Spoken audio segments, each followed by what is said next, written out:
এমনকি যেই ছেলেরে আমি উপকার করছি ওই ছেলেও মনে করেন আমাকে দালাল বলছে। এই অসুস্থতা নিয়ে কিন্তু আমি মায়ে দৌড়ে আসছি, তোমার কোনো বান্ধবী আসে নাই, আমি দেখি না কাউকে। এখন দেখতেছি তোমার বেডের পাশে বসে থাকে, কথা বলে। সাকিব, তোমাকে আমি হেল্প করছি, আর কেউ করে নাই তোমার জন্য। হ্যাঁ, তোমারে বেশি হেল্প করো তখনই ছাড়ছি যেদিন শুনছি তুমি আমার থেকে টাকা নিয়ে খাইছো। বেটা, তুই খাস হয়েছে গিয়া আরেক মায়েরটা খাইছস, আরেক মায়েরটা নিয়ে চলছস, আর তুই আমারে দালাল কইছস। দালাল কারে কয় চিনস? চিনস তুই দালাল কারে কয়? তোদের মতন মানুষদেরকে দালাল কয়। আমার ফেসবুকে আইসা কমেন্ট করে এই জুনিয়র সাকিব কি, আমি বলে দালাল। যেই মেয়েটা সাথী নিজেকে যে মুক্তিযোদ্ধার মেয়ে মনে করে, সে বলে আমার বাপে পুলিশ অফিসার, আমার বাপে মুক্তিযোদ্ধা। আরে ভাই, তুমি বাপদাদার নাম বেচো কেন? আমি তো আমার বাপদাদার নাম বেচি না। আমার বাড়িতে তো দোতলা বিল্ডিং এমনি পড়ে রয়েছে যে থাকারও তো কোনো মানুষ নেই। আমি কোনোদিনও কাউকে বলছি আমি বাঙ্গা ঘরে থাকি, আমি সেটা বলবো। আমি যখন যেখানে থাকি আমি সেটা বলবো। তুমি কেন তোমার বাপদাদার নাম বিক্রি করতেছো? এই শেফালি আপু হচ্ছে গিয়ে আমাদের পরিচিত, সে ঢাকা মেডিকেলে চাকরি করে। সে সব সময় বলে তোমরা যদি বিপদে পড়ো আমাকে নক করবা।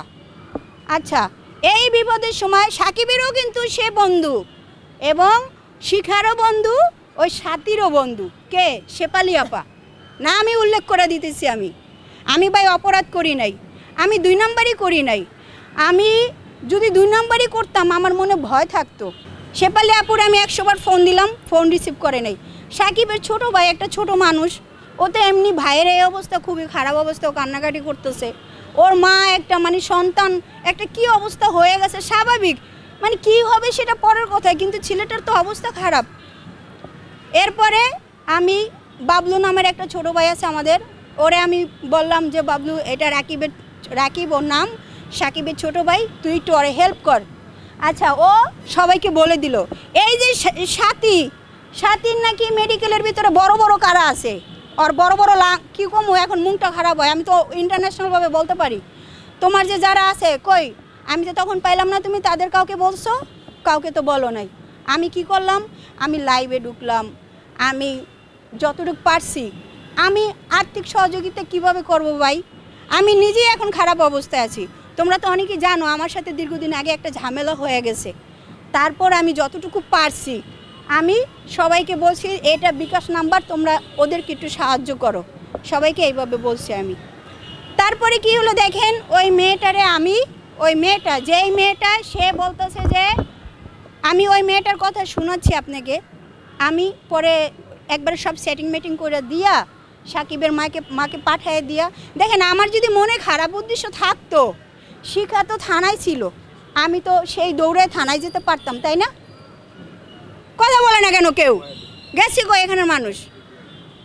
যখন নাকি শিখা থানায় ছিল বলে আমি নাকি দালাল, তাহলে আমি গেলাম না কেন শিখার কাছে? আমি তো শিখার কাছে যাই নাই, শিখা তো থানায় ছিল। আচ্ছা, তারপরে কি হলো, আমি এখানে অফিসারের সবাইকে সুন্দর মতন বলে দিলাম যে ভাই এই কথাগুলো হয়েছে। আমি তারপরে আপনাদের এই যে প্রিন্ট মিডিয়া যারা আছে, আমি সবাইকে নক দিলাম। নক দেওয়ার পরে আল্লাহর রহমতে আপনারা সবাই আসছেন, আসার পরে আপনারা জিনিসটা প্রচার করছেন।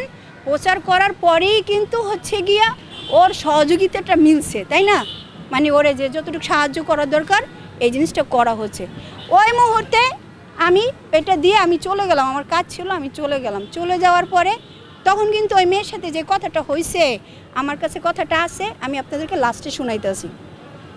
আমি চলে যাওয়ার পরে তারপরে আমি আমার মতন করে আমি চেষ্টা করলাম খবরটা নেওয়ার জন্য, যে এত বড় একটা ঘটনা ঘটছে, আসলে এমনি তো ঘটে নাই। কারণ আমি কিন্তু ওদের বাড়িতে গেছি কতদিন আগে, বেশি না, মনে করেন 1 সপ্তাহ 15 দিন হবে ওদের বাড়িতে আমি গেছি। ওইখানে ওদের ঝগড়া হয়েছে। এই জুনিয়র সাকিব যখন জেলে ছিল, জেলের থেকে আমি এই শিক্ষাকে অনেকবার পটাইছি যে ভাই তুমি যেইভাবে হোক ছেলেটার জেল থেকে তুমি আনো, কারণ ওখানে বসে থাকলে তো আর কিছু হবে না, এসে কাজকাম করুক, কিছু একটা করুক। কারণ ওর ফ্যামিলিটা হচ্ছে ওর উপরে ডিপেন্ড করে চলে। আচ্ছা, এরপরে আমি কি করলাম, চলে গেলাম। চলে যাওয়ার পরে আমি একজনের থেকে এক রকমের ঘটনা আমি শুনি যে এটা করছে, এটা করছে, এটা করছে। এখন ঘটনাস্থলে ছিল কে? সাকিব ছিল আর শিখা ছিল। আমি জানলে তো দুইজনের থেকেই জানবো নাকি? দুইজন ছাড়া তো আমার জানার কেউ নেই। পরে আমি জানতে পারলাম, কিছু জিনিস আমি জানলাম। জানার পরে আমি গেলাম, সাকিবকে দেখতেও গেলাম আর ওর সাথে কথা বলতেও গেলাম। আমি যাওয়ার আগে আমার ওখানে আমার সাথে ছিল কে, সাংবাদিক তামিম ভাই। তামিম ভাইরে আমার সাথে নিয়ে আমি ঢুকছি, আমি একা ঢুকি নেই। ওখানে গেটে লোক ছিল, সাকিবের ভাইও ছিল। আজকে জনগণকে বলতাছি যে এই জনগণগুলো আমাকে দালাল বলছেন। এমনকি যেই ছেলেরে আমি উপকার করছি ওই ছেলেও মনে করেন আমাকে দালাল বলছে। মানে আমার অবস্থানটা কোথায় আছে, আমি যে এতটা, আমি একটা অসুস্থ মানুষ, আমার পা কিন্তু সুস্থ না, আমি হচ্ছে এক পায়ে ভালো করে দাঁড়াইতে পারি না। এই অসুস্থতা নিয়ে কিন্তু আমি মায়ে দৌড়ে আসছি। তোমার কোনো বান্ধবী আসে নাই, আমি দেখি না কাউকে। এখন দেখতেছি তোমার বেডের পাশে বসে থাকে, কথা বলে। সাকিব, তোমাকে আমি হেল্প করছি, আর কেউ করে নাই তোমার জন্য। হ্যাঁ, তোমারে বেশি হেল্প করো তখনই ছাড়ছি যেদিন শুনছি তুমি আমার থেকে টাকা নিয়ে গাঁজা খাইছো, ঠিক আছে?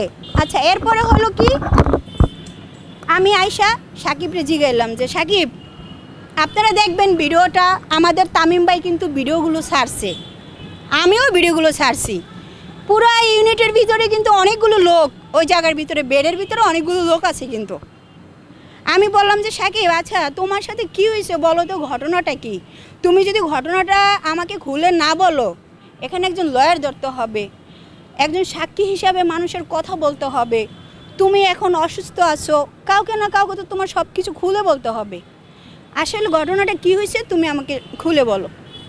ওই বলতেছে কিছুই হয় নাই, বারবার বলতেছে কিছুই হয় নাই। তখন আমি বললাম, কিছুই যদি না হয়ে থাকে একটা মেয়ে কেন এই কাজটা করবে? যখন তুমি বিয়ে করছো তখনও তো মেয়েটা এরকমের একটা কাজ করে নাই যে ঠিক আছে তুমি আরেকটা বিয়ে করছে এই কারণে মেয়েটা এই কাজটা করছে, তখনও তো করে নাই। তাহলে এখন মেয়েটা এই কাজটা কেন করছে? আমি 3-4-5-7 দিন আগে আমি তোমাদের সাথে হয়ে আসলাম, তোমাদেরকে ব্যবসার লাইন টেনের কথা আমি বলে দিয়ে আসলাম, তাই না? বেটা, তুই খাস হয়েছে গিয়া আরেক মায়েরটা খাইছস, আরেক মায়েরটা নিয়ে চলছস, আর তুই আমার দালাল কইছস। দালাল কারে কয় চিনস? চিনস তুই দালাল কারে কয়? তোদের মতন মানুষদেরকে দালাল কয়। আমার ফেসবুকে আইসা কমেন্ট করে এই জুনিয়র সাকিব কি, আমি বলে দালাল। তুই যদি ডিগলার দাস মানুষের কাছে, মানুষ আমাকে দালাল বলবে না? তুই তো বিপদে পড়ে আমারে ফোন দিছস, তোর আর যারা আছে তুই তখন জানতি না যে আমি দালাল যখন আমার ফোন দিছস? আচ্ছা ভাইয়া দেখেন, আমি তখন ওরে বারবার কোশ্চেন করতেছি যে দেখ এই জায়গায় বেশিক্ষণ থাকতে দিবে না, আমি তোরে কোশ্চেন করতেছি তুই কী করছিস ওই জায়গার ভিতরে।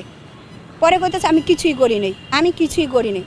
পরে আমি ওরে বললাম যে আমি তো শুনলাম তুই নাকি ওর মেয়ের শরীরে টাচ করছস, অন্য অন্য জায়গায় বলা বলি করতেছে মানুষ, কিংবা যেখানে হোক আমি এরকমের কথাটা শুনছি।